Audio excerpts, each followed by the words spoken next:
Alejandro Garnacho will go for a fee, and now he has. Or score goals that matter. Absolutely, I think was the quote. Anyway, well, just hang on sit a back minute. and Yeah. go. Come on, lads. Let Who's the next? auction continue. Yeah, Yeah, absolutely. Get the gavel out and let's go. It's just 2 fingers to Man United and Ruben Amorim.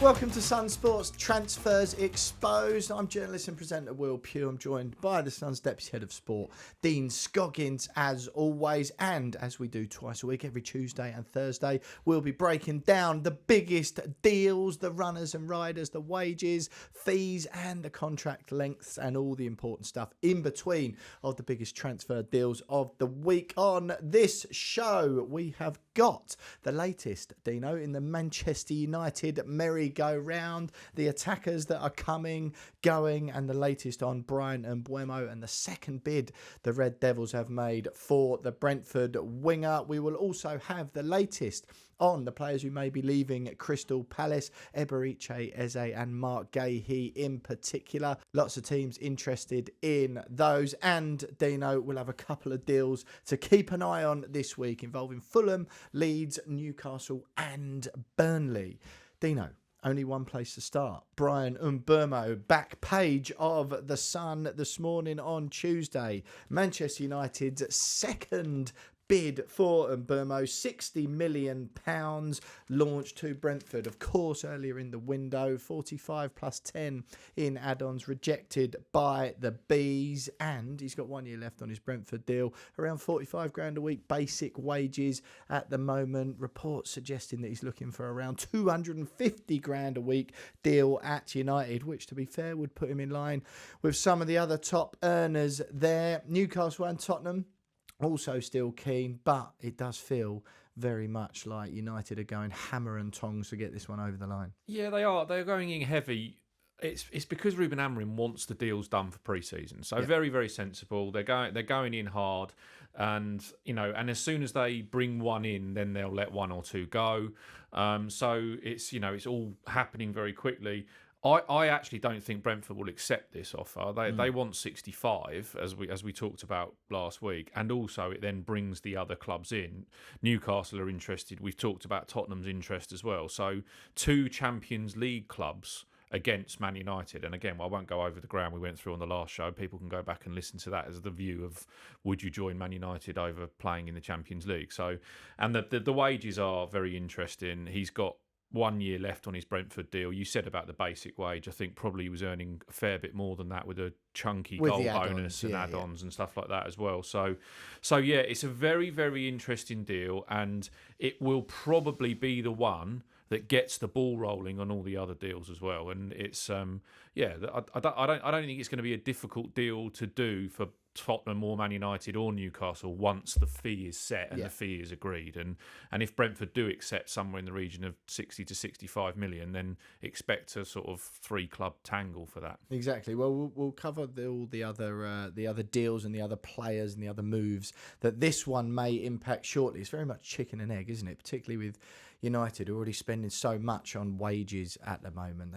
They can't just keep having people arrive. Cunha's obviously turned up as well. But Mbeumo, 20 goals and 8 assists in the Premier League last season. United only scored 44 from the whole team in the Prem. Like you say, with that £250,000 a week, that'll be the deal, right? So again, a basic wage of anywhere between 150 and 200, probably likely, and then it's all sort of stacked up in goal bonuses. I think, like you say, if he hits all his bits, he gets around 100 grand a week at Brentford.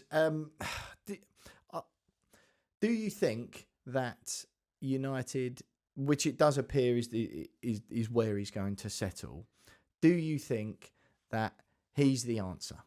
Well, I hope that's not where he's going to settle, because I want him at Spurs. But yeah, look, the lure of Man United is huge, isn't it? Still the biggest club in the country. I don't care what anybody says. I know the Liverpool fans will have a say about the titles, and fair enough. But Manchester United, if Manchester United are the only team that can finish 15th in the Premier League and be trying to get teams out of clubs who are in the Champions League. I mean, they're the only ones who have got that capability. I think he is the answer. I think he's a fabulous player. So if you go Mbeumo and Cunha, and then they add another forward, which we might come on to in a moment, then their attacking options change completely. They fit with the Amorim model. We know he's going to be rigid 3-4-3, and he's looking for round pegs in round holes this time. And as he spent the second half of last season trying to shoehorn players into a formation that didn't work, so the club are clearly backing the manager. They're backing Amorim. They're not going to be doing deals like this for players that Amorim wants if they're thinking that this is a short-term fix for Ruben Amorim. I think that's the message it's sending. You don't go and get Acuna on similar money to Mbeumo and be talking about, look, they might not end up with Gyökeres, but be talking about those type of players if you're not backing the manager long-term. I think that's sort of been overlooked in the last few days, that this is a message being sent.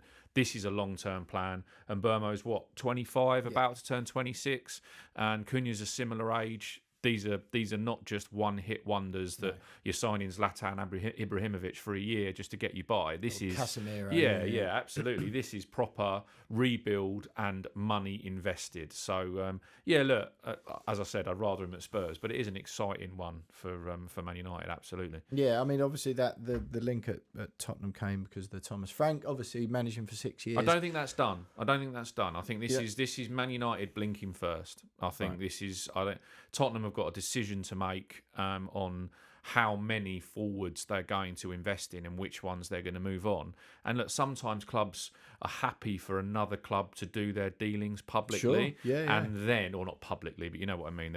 Some clubs brief much more often readily, than others do, sure. and a bit more leaky than other clubs. And Tottenham particularly are very, very tight on what they talk about and what goes out there. So some clubs will absolutely allow others to do the dirty work and wash the laundry in public, and then at the last minute say, well, we're quite happy to pay that as well, having known they can talk to the player and match the fees. So it's not run yet, but this is Man United going one step ahead in the race. It does also benefit lots of agents, isn't it, to have their player or their client linked with Manchester United. Absolutely, in the story. And it also benefits Brentford. Yeah, because it's absolutely. Well, hang on a minute. Go, come on, lads. Let who's the auction next? continue. Yeah, absolutely. Get the gavel out and let's go. Yeah, well, we discussed it, didn't we, on Transfers Exposed last week about agent Andre Onana, his Cameroon teammate, trying to persuade Mbeumo that Old Trafford was the right destination for him. But yeah, like you say,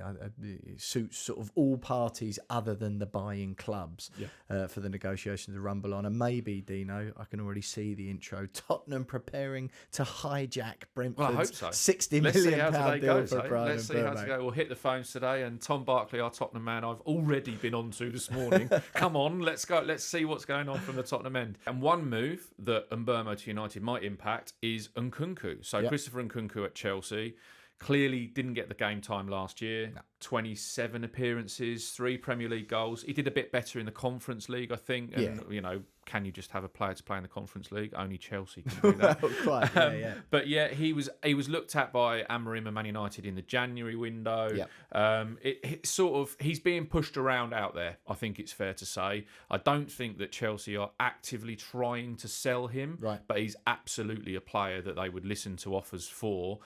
It's another player in that Cunha and Mbeumo mould. I don't think he's as quick and as an out-and-out sort of winger like Mbeumo is, but he could play in those wide 10 positions that Amorim likes off the front man. That's my new phrase for the season, wide 10s. I'm going to go with that, right? Having sat across you twice a week talking tactics all of last season on Tactics Exposed, I know all of your phrases and have them nailed down. That's my new one for the new season. But look, Chelsea would be open to letting him go. He's on a couple of $100,000 a week ish, and you can't have a player like that sat on your bench. And if they're talking about bringing in more attacking players as they are, he would be one to balance the book. So would Man United go there as well is one question. And then it also brings in Garnacho, which we'll come on to. But so just on Nkunku then, because I find it a little bit puzzling, this, because Amorim came out, or it came out that Amorim wanted him in January because obviously, as we've discussed already, 44 Premier League goals last season, couldn't hit a barn door, I think is the scientific phrase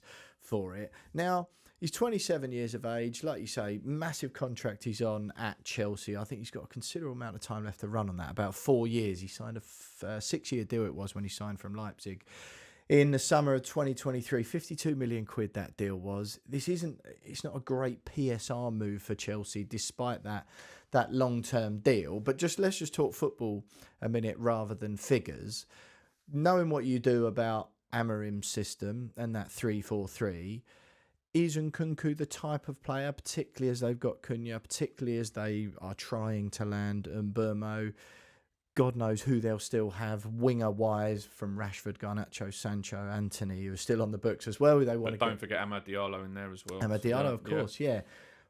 Just tactically a little bit, where does Nkunku fit? I think he would fit. I think I'm not saying he would be an out-and-out starter, but he would be one of the two that plays either side of the front man. They're absolutely going to go and look for a front man, and Højlund and Xerxes with the huge question marks over them. I think Xerxes is a better player than Højlund, but he doesn't quite fit the out-and-out mobile 9 figure that Amorim wants there. But Nkunku does fit one of those 10 positions. He kept having to move Bruno Fernandes in times into an attacking position there when you think he'd rather play him as an 8. And if you bring in Cunha, Nkunku and possibly Mbeumo as well, that gives you more options in those positions. And as I say, then we know they're trying to get rid of Rashford. They'll absolutely take money for anyone who wants to take Anthony, and they'll hope that Betis will come in with a reasonable offer to get rid of him. And then, Garnacho is the one that they can actually, Rashford and Garnacho are pure profit.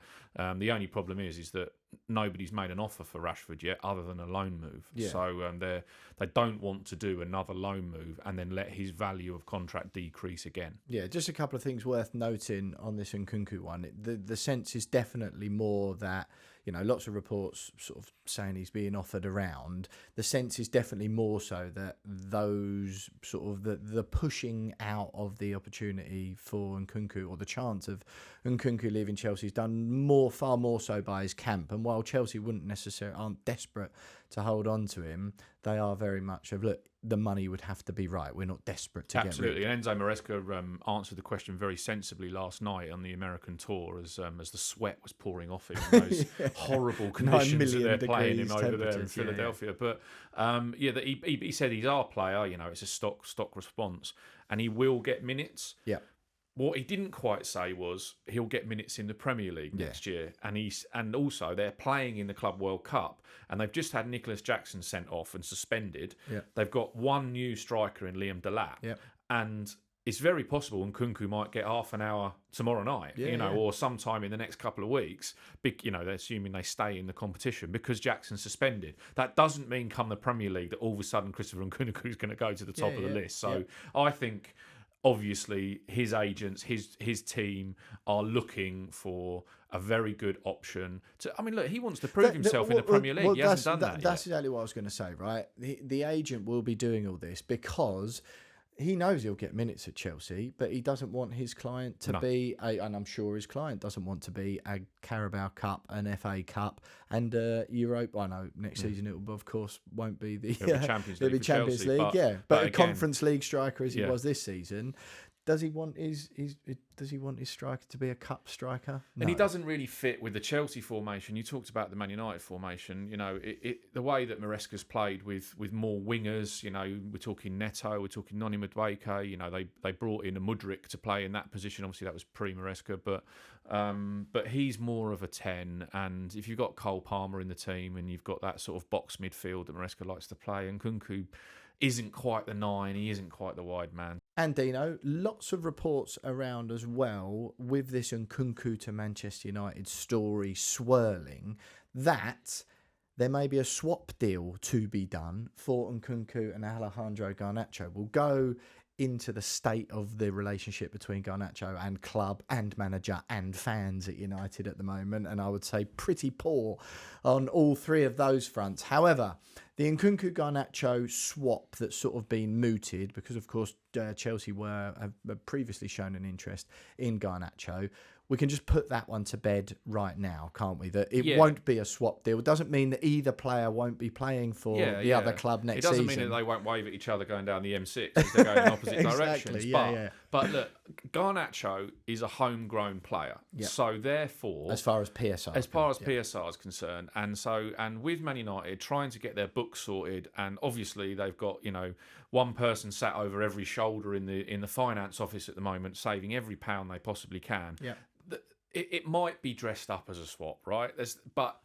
In pure facts and figures, Alejandro Garnacho will go for a fee. Yeah. Because that fee is then pure profit, and then it can be pushed against other transfers. And effectively, you look at like doubling your money on the transfer fee.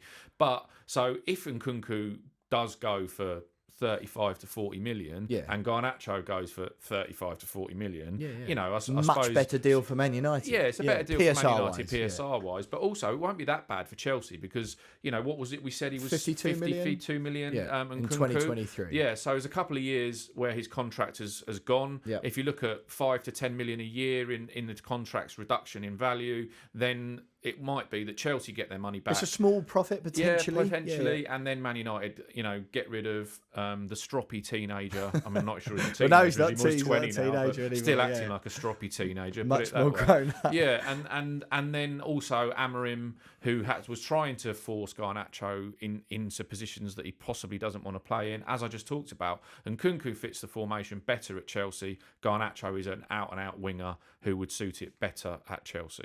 Maybe it would work for everyone if they can sort his behaviour out. Yeah, of course, because obviously Amorim plays the 3-4-3, but the two wide men are more. Yeah, there's a big defensive. There's a defensive workload on them, yes, right? Yeah. Let's run through the nuts and bolts with Garnacho then, Dino. 20, like you said, he's much more grown up than the mere teenager, which you dismissed him as just now. Well, my son's 20 as well, and I wouldn't particularly call him grown up.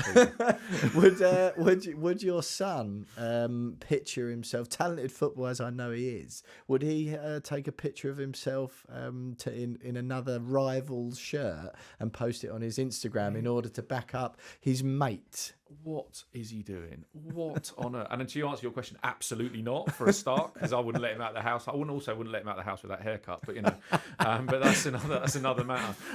But who am I to be commenting on footballers' haircuts? But anyway, I daren't say.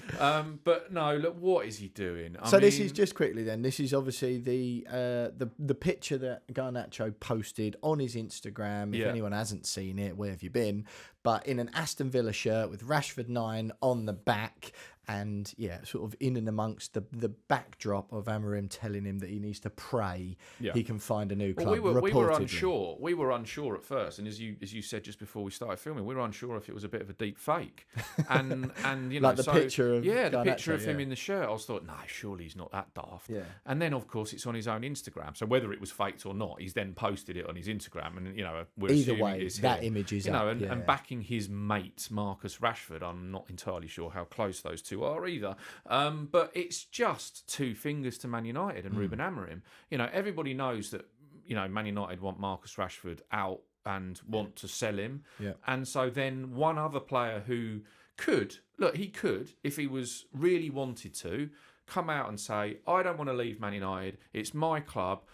We finished 15th last year. I want to prove that we can be better. I want to get in Ruben Amorim's team, and I'll do anything in my power to try and get back into that side. Yeah. But no, instead, I know what I'll do. I'll wear the shirt of the club that one of our other players went on loan to with his name on the back. I mean, it's really disrespectful. It's really disrespectful to the fans. And to be honest, for Man United, it's bad news on two fronts. One, it's the negative publicity it creates, obviously. Yeah. Secondly, probably taken a few million quid off his value as well. That's exactly. I mean, sort of aside from the weird like Gen Z, like the weird thing that football has become. I'm bigger than the club as a 20-year-old at Man United. Come off. Yeah, exactly. And I find it so baffling because I've always rated Garnacho. I think he's an outstandingly talented footballer. I think he had a real opportunity. Until very recently, to be the future of Man United, and and keep on developing and go, look, I'm going to lead this charge back to wherever we once were. And I think there's such a good player in there. He's one of the ones that annoys me the most, and I say this quite a lot. Like, I was a very, very average footballer, distinctly average. But I worked so hard to play the level that I wanted to play at. If I'd been half as talented as him, I'd play 300, 400 Premier League games.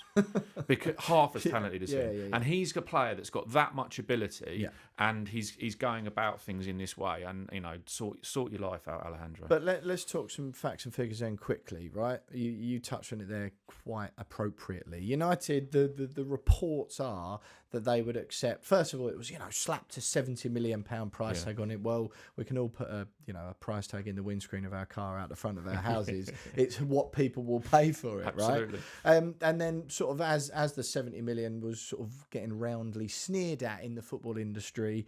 There was a bit of a softening of the stance, right? Where it was like, all right, maybe a little bit of briefing coming out. Go, all right, maybe we'd accept 45 to 50, maybe. Yeah. But, let it be known that we value him at 70. So, all right, well, it's what the market values him at. Now, surely, given what I mentioned earlier on with those reports around Amorim's just said to him, you need to pray you can find a new club, mate, because you haven't got a future under me. The latest stuff with the Aston Villa shirt drama or the circus. And he's not going shambles. on the tour, so it's, But what does that do to that now? Because surely the finance people at United, he's got a deal till 2028. So if we're talking about Mbeumo, 60 million quid with just a year left on his Brentford deal, he's got a little bit longer, Garnacho, then, until 2028, 3 years left. Surely he would command the sort of fee United are talking about if you're just talking numbers-wise and if he'd had his head down. Yeah. But with all this, surely, what happens? If he'd scored the winner in that Europa League final instead of being on the losing team, and obviously he had a strop at the Europa League final as well, obviously, because he wasn't in a team, then maybe we'd be talking different figures. But it's a buyer's market, this. This is not a seller's market. No. This is a buyer's market. Totally. And, and clubs don't have these enormous sums of money. They're trying to do these deals. So when we talk about Nkunku, Garnacho, that's like a sensible thing because it's a club that has got a player that's sort of surplus, if you like, in Nkunku, and then a club has got a player that is definitely not wanted, and and so it works for both teams. But look, it has decreased his value, but his contract is still as such. But don't forget that Man United cannot be in a position with Garnacho that they are in with Rashford. Yeah. They cannot be thinking we need to loan this lad because he's not going to play, so we need to get the money back on his wages, because then another year goes by and his value drops again. They need the PSR. They're better to take 40 to 45 million now than they are to hold out for 55, 60 and not get it and end up with him for another 3, 5, 6 months. Yeah, totally. Napoli are also still interested, and and other clubs around Europe will be much more inclined to look at a Garnacho than when they can get him at that fee, because look, there is a player in there, isn't there? Totally. The only problem is he thinks he's the next Cristiano Ronaldo, and nobody is. No, well, the sad thing is, I think he had the potential. He was showing the early signs, and it does sort of appear that he's sort of wittering it away. You have to ask the impact that the club United and the state of it and the way it's all set up and the general circus around it affects players. We've seen it with managers, we've seen it with players. They go in and they just get lost among the disastrous chaos of Old Trafford. So but he should have been a success story, and he's walking around on holiday with an Aston Villa Rashford shirt on. So that says all you need to know. Dino, one player who's been a little bit overlooked in amongst all of this Manchester United merry-go-round, Bryan Mbeumo, will he go, will he stay, is Eberechi Eze. Obviously one of the most talented forward players in the Premier League, not commanding the big, huge wages of the Jadon Sanchos, the Marcus Rashfords, the Alejandro Garnachos, the Antonys, all of that sort of thing. He goes about his business in his general attitude in a much different way to those players we've just mentioned. It's Eberechi Eze at Crystal Palace. Now, the lead in Football Confidential in Tuesday morning's paper is Eberechi Eze is interested in joining Thomas Frank's Tottenham Revolution. Now, Vive la Revolution. Vive la Revolution, yeah. Bryan Mbeumo, Tottenham were interested in him. The link obvious there because Frank managed Mbeumo for 6 years. Manchester United, certainly the front runners at the moment, or playing their hand a little bit earlier. But Frank keen on Eze. Yeah, and Eze keen on Spurs as well, which is key. Just got married as well. Lovely pictures that he put out over the weekend. So, as opposed to the opposed to the Alejandro Rashford on the back of your shirt. Post nice friendly pictures. Like, I mean, did he have any names on the back of his wedding suit? No.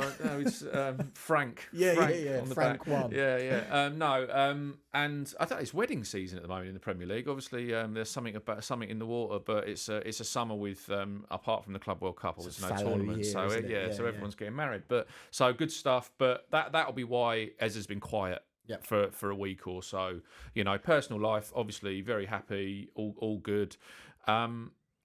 You said at the beginning there that one that's gone under the radar a little bit hasn't gone under my radar. No, I'm sure. I'm really annoying my contacts at the moment. There's a few of them that I just text every day as a question mark. It's not no hello, good morning, how are you? It's now just as a question mark. So I'm getting certain emojis sent back to me in sort of quite derogatory. Probably that's the best word to put it. But look, it's quite a complicated deal.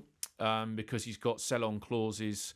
He's got the buyout clause because it's a Champions League club. So it's just quickly, the release clause is around the £60 million mark. Yes, but then there are add-ons in there as well. So it's like it would total about 68 if it was a complete buyout of that. Palace have kind of accepted that.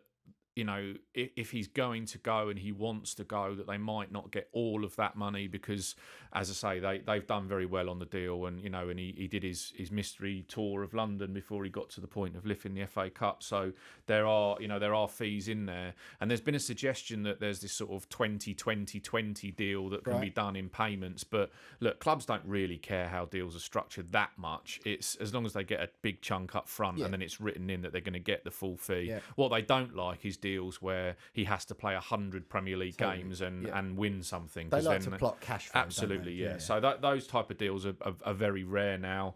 But I mean, he's we know he won the FA Cup last year, 14 goals last year. He's now got 12 international caps. He's a bona fide class Premier League footballer.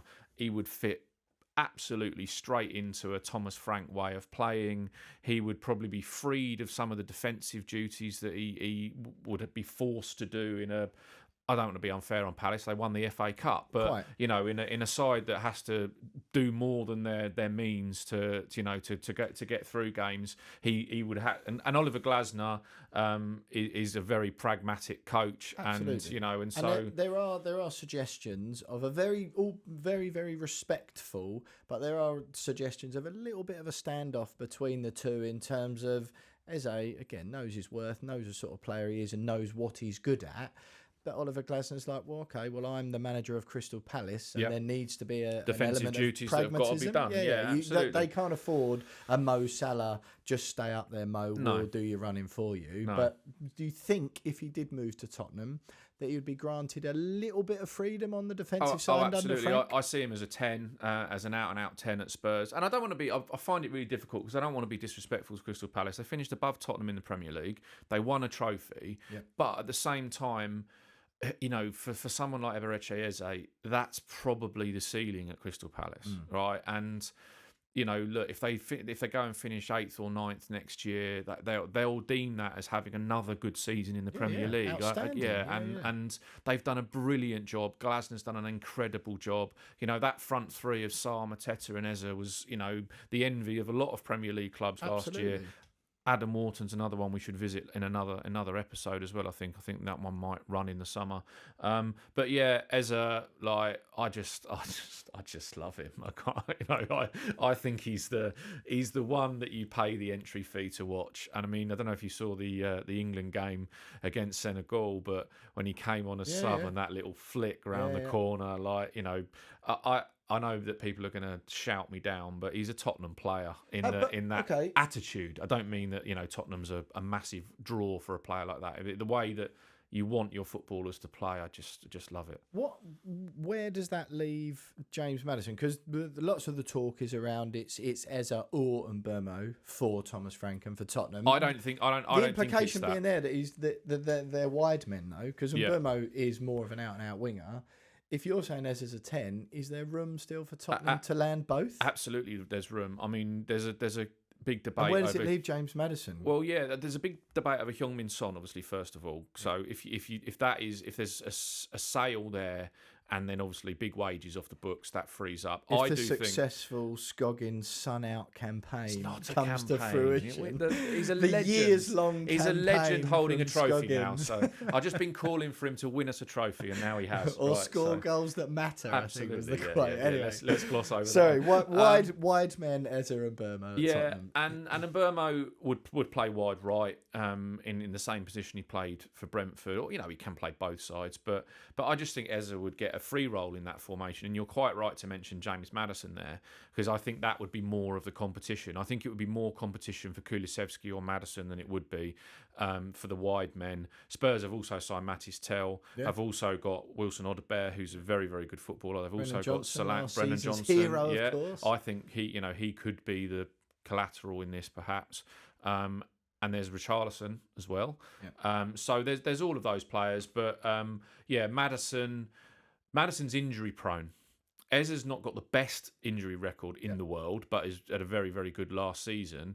But I think that you've got to have, if you're going to play Premier League and Champions League football and give one of the cups a bash as well, then you've got to have more than one. You can't just say, well, James Maddison plays there and we don't need anybody else. What happens then when you get those injuries? I'll tell you what happened when you get those injuries at Tottenham. Last season, then, you end up playing 4 18-year-olds in a team that then finishes 17th in the Premier League because the injury crisis was that bad. Spurs' squad needs bolstering, and it needs 2 or 3 top-class Premier League players, and Eze's one of them. I'm going to ask you one question then, Dino, and I want a one-word answer. Could Tottenham weigh out enough money to sign Eberechi Eze and Bryan Mbeumo this transfer window? Yes.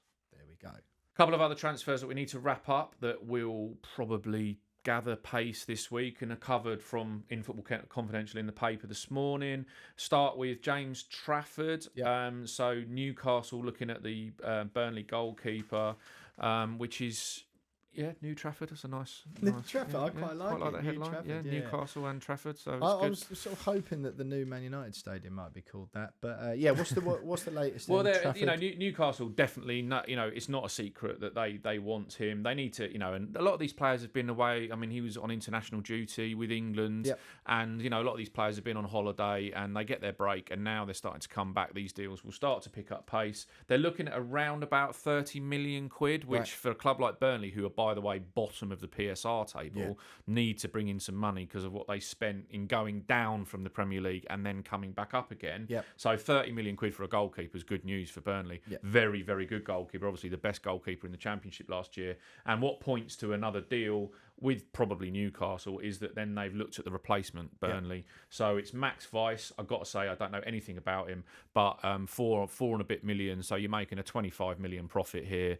replacing your goalkeeper. That one looks like it's a runner this week. I think Weiss is about 21. I expect that one. We'll be talking about that, if not Thursday this week, the following Tuesday, definitely. Yeah, this one, I've spoke about this last week a couple of times, Dino. Rodrigo Muniz at Fulham. Now, Leeds are very, very, very keen on him indeed. They've also landed Jakobio, the Slovenia centre-back, 18.8 million quid, who we've covered on Transfers Exposed twice. We told you to keep an eye out for that one. Now, Leeds, I say, sort of badgering Fulham for Muniz, but Fulham, open to selling, will only do it for the right money. Keen to price them out of a move is another one in FC this morning. Right here, Fulham keen to price Leeds out of a move for Rodrigo Muniz. £32 million was the offer that was rejected last week. He's still got a year left on his deal, but Leeds expected to go in again. Do you think that works? I don't know. I mean, they need a 9. They absolutely need a 9. I know it doesn't everyone. But I just think that unless Fulham get way above the asking price, then why would they sell? A year left on his deal, 35 million quid. Doesn't sound like awful business. No, but it doesn't. But it might be one of those where we see a new contract. There's a possibility there of a new contract in there. I think there might be one where an agent is doing a little chat. Well, you heard it here first. That is it for this week's episode of Transfers Exposed with me, Will Pugh, and the Sun's Deputy Head of Sport, Dean Scoggins. Make sure you're subscribed to the SunSport YouTube channel to make sure you never miss an episode. And, of course, the SunSport News channel as well. Make sure as well you're following the Sun Football on all of your favourite social media platforms to make sure you get all your clips as well. And, of course, like this video and let us know what you think of all of those deals and any transfers you want us to cover in the comments. Thanks very much for watching, and we'll see you on Thursday.